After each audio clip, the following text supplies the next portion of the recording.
bende medre kaluwore kod pichni kod duol mawinjo ka untie go oko kacha? En kuom adiera ni jogi tiyo gi excessive force, especially kako obila donge orube ni girango sana kata ka gigeng'o ng'anyo to gidwaro yo moro maratiro, nikech picha ma gikelo bang' everyday kirango no jogi ohinyre, jogi otho, ng'ani especially joma ohinyre koka kiwan jogo mosedag ng'ol wasewinjo matek ma pod kwaneno ka jomoko pod polis hinyo mondo mi odonj kuomwa kaka joma bedo gi ng'ol, wawinjo malit sana. Omiyo wanyalo temo ng'iso jogi na gidwarane yo moro maber, kik gimed dhano ng'ol, nikech kaka nyako koro manyogono kineno kata kobro botere subtal bobi ok wanyal ng'eyo no dhi duogo kare ama ok dhi duogo kare donge ngimane bro bedo nopogre kod ngima manyocha en godo, nikech ngima mar bedo gi ng'ol ok oyot. Omiyo koro bed ni ng'ato donja ni ng'ato ema soye donge koro bed ni nature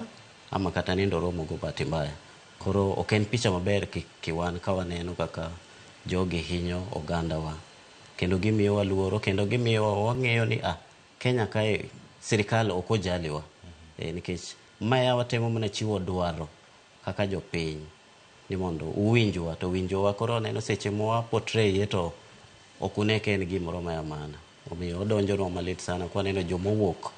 ni fight nwa kendo uhinyo. Marion, oganda wuok oko kuom ranyisi Marion leronwa kanyo kane waloso ka chenro pok ochako, in kaluwore gi ng'ol mari en mano ma onyuoli godo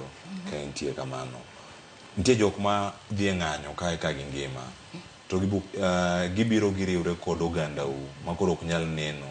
kata oganda mamoko ma bende yudo koro ok nyal wuotho yo makare kaluwore kod masira ma giyudo kaluwore kod